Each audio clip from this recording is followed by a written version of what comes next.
എല്ലാവർക്കും നമസ്കാരം. പ്രാർത്ഥനാ സോയിലിലേക്ക് സ്വാഗതം. അപ്പോൾ ഇന്നത്തെ വീഡിയോയിൽ ഈസ്റ്റോ സോഡാപ്പൊടി ഒന്നും ചേർക്കാതെ നമുക്ക് എങ്ങനെ നല്ലൊരു പാലപ്പം തയ്യാറാക്കിയെടുക്കുക എന്നുള്ള ഒരു വീഡിയോ ആണ് കേട്ടോ. അപ്പോൾ എപ്പോഴും എനിക്ക് കമൻറ്റ് വരുന്ന ഒരു കാര്യമാണത്. അതുപോലെ തന്നെ പാലപ്പം നമുക്ക് ലാസ്റ്റ് വരെ എങ്ങനെ നല്ല ഈ കുമിളകളൊക്കെ വന്ന് നല്ല അടിപൊളിയായിട്ട് തന്നെ ഉണ്ടാക്കിയെടുക്കാമെന്നും അതുപോലെ തന്നെ ഒട്ടിപ്പിടിക്കാതിരിക്കാനുള്ള ടിപ്സൊക്കെ ഞാനിതിൽ പറയുന്നുണ്ട് കേട്ടോ. അപ്പോൾ എല്ലാവരും വീഡിയോ സ്കിപ്പ് ചെയ്യാണ്ട് കാണണം, എന്നിട്ട് ട്രൈ ചെയ്ത് നോക്കുക. അതുപോലെ അഭിപ്രായങ്ങളൊക്കെ അറിയിക്കാനായിട്ട് മറക്കരുത്. അപ്പോൾ ഇന്നത്തെ വീഡിയോ കാണാം. ഈ ഒരു പാലപ്പം തയ്യാറാക്കാനായിട്ട് ഞാൻ 2 ഗ്ലാസ് പച്ചരി 1 മണിക്കൂർ കുതിർത്തിട്ട് അത് വാറ്റിയിട്ടാണ് ഈ മിക്സിയുടെ ജാറിലേക്ക് ഇട്ട് കൊടുക്കുന്നത് കേട്ടോ. അടുത്തതായിട്ട് ഒരു 1/4 ഗ്ലാസ് ചിരകിയെടുത്ത തേങ്ങ ചേർത്ത് കൊടുക്കുക. പിന്നെ നമ്മൾ ഇതിൽ ചോറൊന്നും ചേർക്കുന്നില്ല. അപ്പോൾ ഞാനൊരു 1/2 ഗ്ലാസ് അവിലാണ് എടുത്തിട്ടുള്ളത്. ഇത് ബ്രൗൺ കളറിലുള്ള അവിലാണ്. നിങ്ങളുടെ കയ്യിൽ വെള്ള അവിലാണെങ്കിൽ കൂടുതൽ നല്ലത് അതായാലും മതി. അതിൽ കുറച്ച് വെള്ളം ഒഴിച്ചിട്ട് ഒരു 10 മിനിറ്റ് ഒന്ന് കുതിരാൻ വയ്ക്കുക. എന്നിട്ട് അത് കുതിർന്ന് കഴിയുമ്പോൾ നമുക്ക് ഇതേപോലെ മിക്സിയുടെ ജാറിലോട്ട് ഇട്ട് കൊടുക്കാം. നല്ല സോഫ്റ്റ് ആയിട്ട് വേണം ഇടാനായിട്ട്. ഇപ്പോൾ ഇതാ നമ്മൾ അവിലൊക്കെ ഇട്ട് കൊടുത്തു. ഇനി ഞാൻ ഇതിലേക്ക് ഒരു 3 ടേബിൾ സ്പൂൺ പഞ്ചസാര ചേർത്ത് കൊടുക്കുന്നുണ്ട്. ഒരു നുള്ളു ഉപ്പും കൂടെ ചേർത്ത് കൊടുക്കുന്നുണ്ട് കേട്ടോ. പിന്നെ ഞാൻ ഇതിലേക്ക് ചേർത്ത് കൊടുക്കുന്നത് ഈ ഒരു മാവാണ്. ഇത് ഒരു തവി മാവ് ഞാൻ ഇപ്പോൾ ചേർക്കുന്നുണ്ട്. പിന്നെ ഇത് അരച്ച് കഴിഞ്ഞിട്ടും ഒരു തവി ചേർക്കുന്നുണ്ട് കേട്ടോ. അപ്പോൾ ഇത് 2 ഗ്ലാസ് ഉള്ളതുകൊണ്ടാണ് 2 തവി മാവ് ചേർത്തത്. അപ്പോൾ നിങ്ങൾ 1 ഗ്ലാസ്സൊക്കെയാണ് അരക്കണമെന്നുണ്ടെങ്കിൽ 1 തവി മാത്രം മതിയാവും. ഇത് നമ്മൾ കഴിഞ്ഞ പ്രാവശ്യം നമ്മൾ വെള്ളയപ്പം ഉണ്ടാക്കുന്ന സമയത്ത് അതിൽ നിന്ന് എടുത്ത് മാറ്റി വെച്ചിട്ടുള്ള മാവാണ് കേട്ടോ. അപ്പോൾ നമ്മൾ എങ്ങനെയാണോ ഒരു വെള്ളയപ്പം നിങ്ങൾ ഉണ്ടാക്കാറുള്ളത് അതുപോലെ മാവ് തയ്യാറാക്കുക. ഇപ്പോൾ തേങ്ങാ വെള്ളം ചേർത്തിട്ടോ ചേർത്തിട്ടൊക്കെ ഉണ്ടാക്കില്ലേ, അപ്പോൾ അതിൽ നിന്ന് നല്ല പുളിച്ച മാവ് കുറച്ച് 2 തവി മാറ്റി വയ്ക്കുക.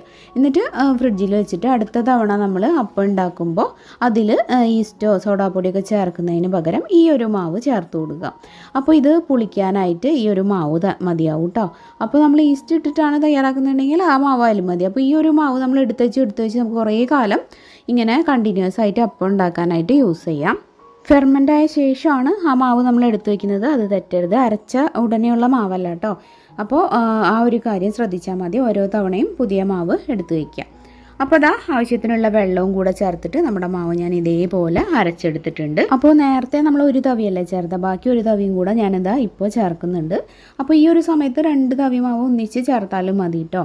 എന്നിട്ടൊരു കാര്യം നമ്മൾ ചെയ്യാനായിട്ട് ഒട്ടും തന്നെ സ്കിപ്പ് ചെയ്യരുത്. നമ്മുടെ കൈ നല്ലപോലെ കഴുകിയിട്ട് കൈ വെച്ചിട്ട് ഇതേപോലെ ഒന്ന് നല്ലപോലെ ഒരു 10 മിനിറ്റ് സമയം നിർത്തി ഒന്ന് ബീറ്റ് ചെയ്ത് കൊടുക്കണം കേട്ടോ. ഇപ്പോൾ ഇങ്ങനെ നമ്മൾ കൈ വെച്ച് ചെയ്തും കൂടെ കൊടുക്കുമ്പോഴാണ് ഈ ഒരു മാവ് നല്ലപോലെ പുളിച്ച് പൊന്തി വരുന്നത്.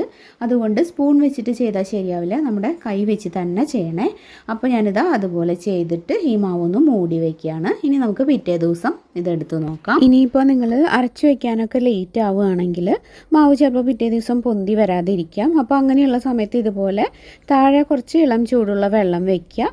അതിൻ്റെ മുകളിലായിട്ട് നമ്മുടെ മാവുള്ള കലം വയ്ക്കുക. അതിൻ്റെ മുകളിൽ വീണ്ടും ഒരു പാത്രത്തിൽ കുറച്ച് ചൂടുവെള്ളം വയ്ക്കുക കേട്ടോ. അപ്പോൾ ഇതേപോലെ വയ്ക്കുകയാണെങ്കിൽ എന്തായാലും പിറ്റേ ദിവസം ആകുമ്പോഴേക്കും മാവ് നല്ലപോലെ പൊന്തി കിട്ടും. വൈകുന്നേരം ഉണ്ടാക്കി വെച്ചിട്ടുള്ള മാവ് ഇതാ പിറ്റേ ദിവസം രാവിലെ ആകുമ്പോഴേക്കും നല്ലപോലെ പൊന്തി വന്നിട്ടുണ്ട്, കണ്ടല്ലോ. അപ്പോൾ ഞാൻ പറഞ്ഞ പോലെ കൈ വെച്ചിട്ട് നല്ലപോലെ ബീറ്റ് ചെയ്യണം. അതൊരിക്കലും സ്കിപ്പ് ചെയ്യരുത് കേട്ടോ.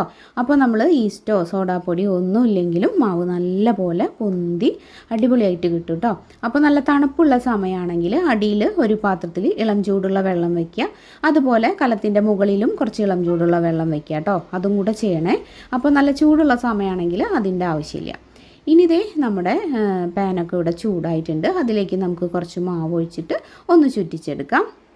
ഇപ്പോൾ ഇതാ കണ്ടല്ലോ, നല്ല ബബിൾസൊക്കെ വന്നിട്ട് അടിപൊളിയായിട്ട് നല്ല പാലപ്പങ്ങൾ നമുക്ക് കിട്ടുന്നുണ്ട്. അപ്പോൾ ഞാനിതൊന്ന് ചുറ്റിച്ചെടുത്ത ശേഷം ഒന്ന് ഇങ്ങനെ ആ ഒരു ബബിൾസൊക്കെ നല്ലപോലെ വന്ന ശേഷം ഒന്ന് മൂടി വയ്ക്കുകയാണ്.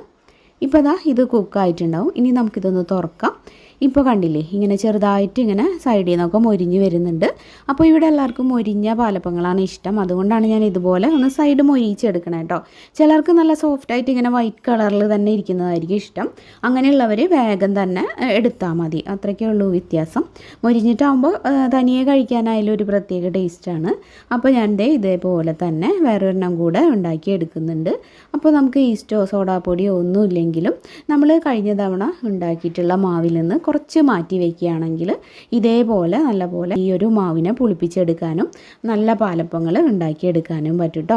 അപ്പോൾ ഇതാ കണ്ടല്ലോ, എല്ലാവർക്കും തന്നെ ഈ ഒരു റെസിപ്പി ഇഷ്ടപ്പെട്ടിട്ടുണ്ടാവും എന്ന് വിചാരിക്കുന്നു. വീഡിയോ യൂസ്ഫുൾ ആണെങ്കിൽ ലൈക്ക് ചെയ്യാനും ഷെയർ ചെയ്യാനും അതുപോലെ അഭിപ്രായങ്ങളൊക്കെ കമൻറ്റിലൂടെ അറിയിക്കാനും, പിന്നെ നിങ്ങൾക്ക് വേറെ ഏതെങ്കിലും പുതിയ രീതികളൊക്കെ അറിയാമെന്നുണ്ടെങ്കിൽ അത് പറഞ്ഞു തരാനൊന്നും മടിക്കരുത്. പിന്നെ ചാനൽ പുതുതായിട്ടാണ് കാണുന്നതെന്നുണ്ടെങ്കിൽ ഒന്ന് സബ്സ്ക്രൈബ് ചെയ്ത് സപ്പോർട്ട് ചെയ്യണേ. അപ്പോൾ ഇന്നത്തെ വീഡിയോ ഇത്രയ്ക്കൊക്കെ ഉള്ളൂ. വീഡിയോ ഞാനിപ്പോൾ വൈൻഡ് അപ്പ് ചെയ്യാണ്. ഇനി ഇതുപോലെ മറ്റൊരു യൂസ്ഫുൾ വീഡിയോ ആയിട്ട് വീണ്ടും കാണാം. എല്ലാവർക്കും നന്ദി. താങ്ക്